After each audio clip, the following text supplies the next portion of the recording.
Welcome to this episode of the Sports Detective Podcast Show. My name is James Williams, and today Paul Finebaum makes his submission for Worst Take of the Year.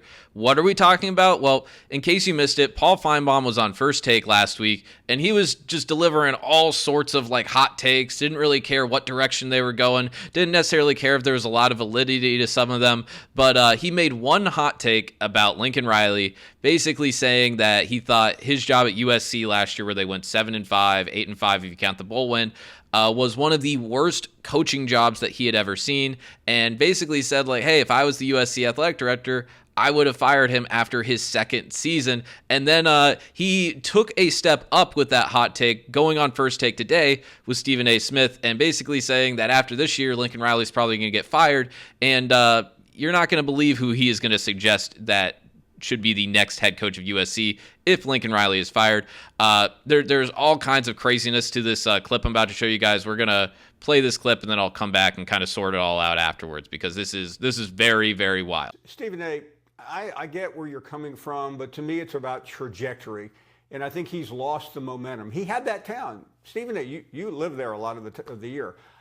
You have to win in LA, otherwise you lose badly, and I think he's losing badly. And instead of harping on Lincoln Riley, I've decided to come up with a solution. I thought about this the other day. Okay, maybe he does well, maybe he doesn't, but the answer is really moving forward. And I believe the answer after this season is Deion Sanders.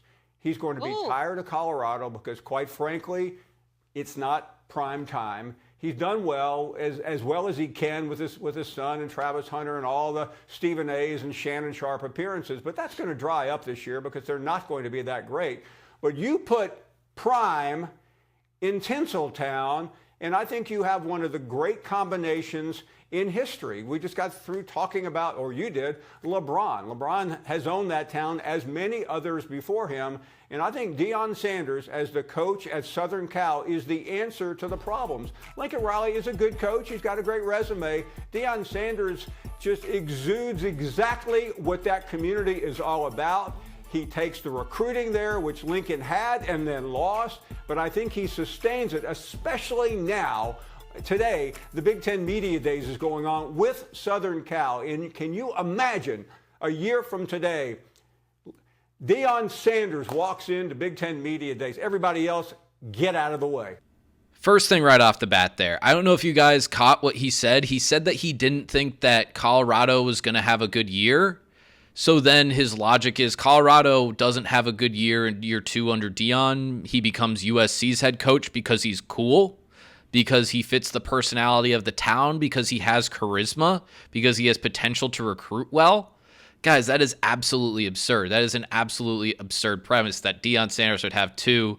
Again, I'm doing this by, I think, his definition, 2 sub-500 seasons at Colorado, and then become the head coach at USC. That is absolutely idiotic. Okay, do you know what else is idiotic? And you would think that somebody that covers college football, that does college, basically college football is your thing, would know this fact and understand this fact, because he said in the previous, and I mentioned this in the intro, but he said in the previous segment before I showed you that clip that if he was the athletic director at USC, after year 2, he would have fired Lincoln Riley. Do you guys know why that is very dumb to say?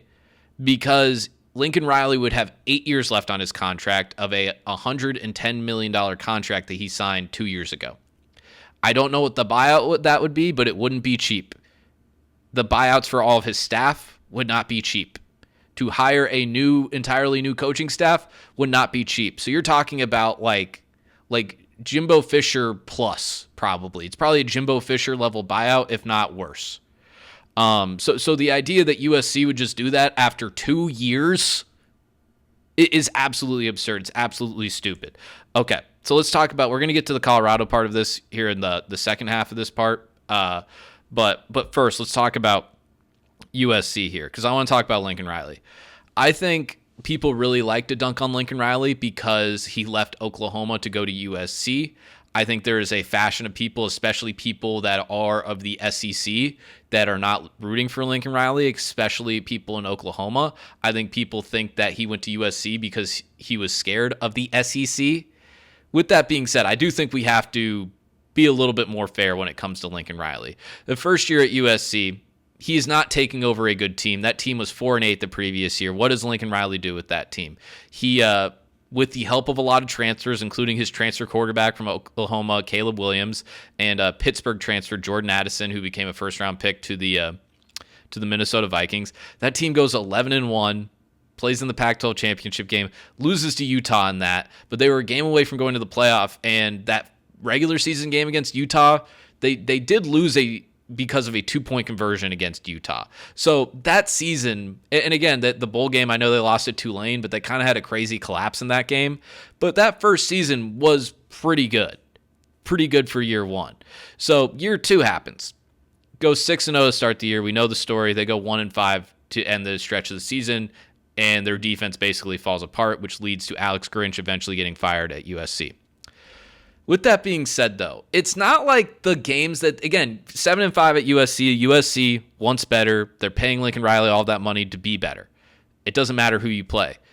But they didn't lose to bad teams. The worst team that they lost to was 8-4.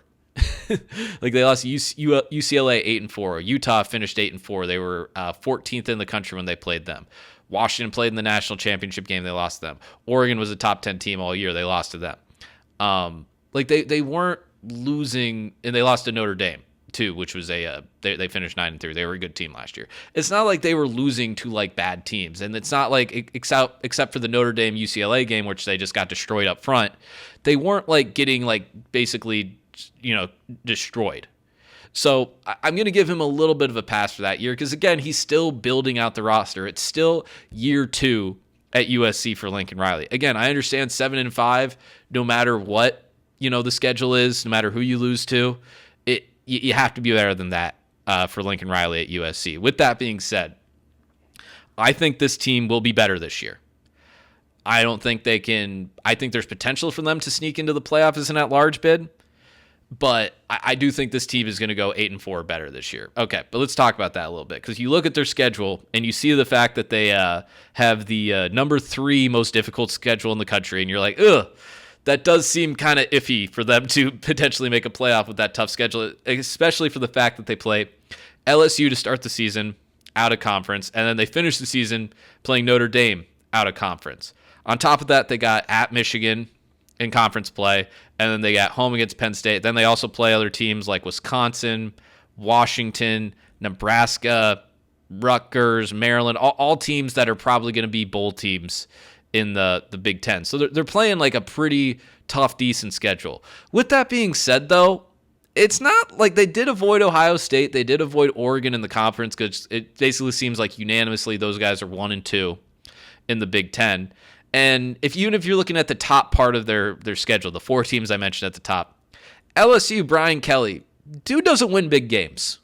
And in a way, they're kind of they're very similar to USC right now, where they are also replacing a very high NFL draft pick quarterback, plus some very awesome receivers on that LSU team. They also don't have necessarily the best defense. Michigan, they have a new head coach who I understand coached interimly for a little bit, but they have a bunch of question marks on their roster. They have a bunch of uncertainties. They only have 7 returning starters from their national championship team. That's not playing Michigan of last year or the last 3 years. That was 12-0 every year. Notre Dame, again, Marcus Freeman. Can we see it? He's had kind of some ups and downs. He's had some really big highs at Notre Dame. Last year, I don't know if you guys remember, they almost beat Ohio State, and then Ohio State got that last-second touchdown as time expired. But we've also seen, Marcus Freeman lose to Marshall. What was the other team that we mentioned? Penn State. You got Penn State at home. Penn State's going to be a very good team, probably make the playoff, but you get them at home. So that's a little bit of a break.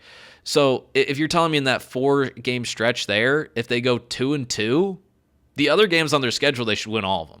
They should be favored in all those games.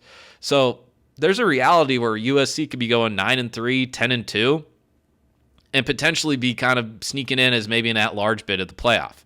So And if you're telling me the defense is better under new DC Lynn that they got from UCLA, which those UCLA defenses under Chip Kelly were always pretty good. They're always like an above average Pac-12 defense. And you're telling me that Miller Moss is a stud, which I think he might be. He's not like, necessarily a household name, but he was awesome in the bowl game. And there's a reason that USC was kind of like, I don't know if we want Will Howard out of the transfer portal. I think we'll be good. We'll get the guy from UNLV, but we'll kind of see what we got here with Miller Moss. So I'm actually kind of optimistic about USC. Again, the number 3 toughest schedule kind of scares me, but I do think this team, if things go right for them, can be flirting with a playoff spot this year. Okay. With that being said, let's transition to Colorado. I'm going to address this point first because this is something that I've seen Colorado people say in a video I did a month ago, and I wanted to address it because we did a what if Colorado wins the Big 12. By the way, I don't think Colorado's going to win the Big 12. I think they're probably going to be a middle-of-the-road Big 12 team. But I basically wanted to do a positive thought experiment for Colorado of like, hey, what happens? And I kind of theorized at the end, like, hey, maybe Deion leaves. Well, a lot of Colorado people, or I guess Deion people, point out in my comment section, like, hey, Deion said he was going to stay at Colorado for the long term. Did you not know that Deion said he was going to stay at Colorado long term? Did you not know that? He said he's going to build something here. Guys, every single Big 4 school, Power 4 school head coach right now, if a beat reporter asked them, in practice or after practice or a press conference, and it was just like, hey, are you going to be here for the long term? Are you going to be here to build something with this school? Every one of those coaches would say, absolutely, yes, I'm here. I love this institution, yada, yada, yada. Their coach, BS speak. With that being said, every coach says that. Kalen DeBoer, he's going to stay at Washington forever, just took them to the national championship game. Oh, wait, Alabama's open? See ya. The guy that replaced Kalen DeBoer at Washington, Jed Fish. I love the desert. I love Tucson. Arizona's awesome. Oh, wait, Washington's paying me more money? See ya. Brian Kelly, when he left Notre Dame, he's going to be at Notre Dame forever. Oh, wait, LSU is open. They're offering me a bunch of money. See ya. Lincoln Riley, going from Oklahoma. That's why Oklahoma fans are so mad at Lincoln Riley. They thought Lincoln Riley was going to be around for the long haul. This is a guy that they hired when he was like 33 years old. He's only 40 years old right now. Goes to USC. Guys, this happened like a month. Actually, I think it happened like 2 days after I made that video where the Texas A&M baseball coach was asked in a press conference after the College World Series and was like, hey, are you going to be there's other jobs open right now, like the Texas job. Are you going to take that? And that coach just absolutely like chewed out that reporter for asking it. Then like 12 hours later, he accepted the Texas job. So you're loyal until you're not. You're loyal until a better offer comes around. The reason you don't just say like, hey, I'm open for business is because other teams are going to counter recruit you. They're going to negatively recruit against you. That is why these people always say that they are committed to their schools. Okay, now that we got that out of the way, I just kind of hope that the Stephen A. Smiths, the Paul Feinbaums of the world, because I don't know if we're going to have more of this. I guess it depends how this season goes along with Colorado, if we're going to have more of these hypothetical coaching scenarios of him leaving. I just hope if we're talking about the concept of college football, that when people talk about Deion leaving for a better school or a bigger school, that if he's going to do that, he's going to have to change his team building process. He does not recruit high school. And whether he doesn't feel like he needs to or he doesn't want to, he does not recruit high school that much. And that is probably one of my bigger kind of like, things that I have been a little bit critical of him. He didn't recruit that much. I understand he's getting like good guys, when he is recruiting high school, like he got Jordan Seaton, the 5-star. The criticism isn't that he's not getting good guys. The criticism is that if he recruited just like your average, like if you're talking about like the amount of time that it goes to recruit and you're ranking like the top 60 head coaches in college football, if he was just like in the middle of that, like he doesn't have to be the number, like he could get a top 20 high school recruiting class at Colorado, not a top 10. It doesn't matter. And that is like the appeal of him going to a place like USC, like, oh my God, what would the recruiting potential be? But the reality of the situation is the dude doesn't really spend that much time recruiting. And I don't know if it's a team building thing. Maybe I know that the Deion fans are going to say that, but part of me just feels like he doesn't want to. And if you are going to be recruiting, if you're going to take a USC job, or if Deion, let's say for the Colorado people that are like, oh, he's here for the long haul, if like 15 years from now he then decides to go to Florida State or USC or wherever, he's going to have to recruit high school. He's going to have to hit the recruiting trails hard because that's what you do at those jobs. That's how you were successful at those jobs. That is why, as someone that has interviewed over 50 beat reporters talking about and people that cover different Power 4 college football teams, every time I ask teams or ask these guys like, hey, what happened with this coach? Why did everything fall apart? It's like, well, one big thing is everyone says this. It's like, oh, the recruiting fell off. The recruiting fell off. Well, for the recruiting fall off, you have to get it to start. Right?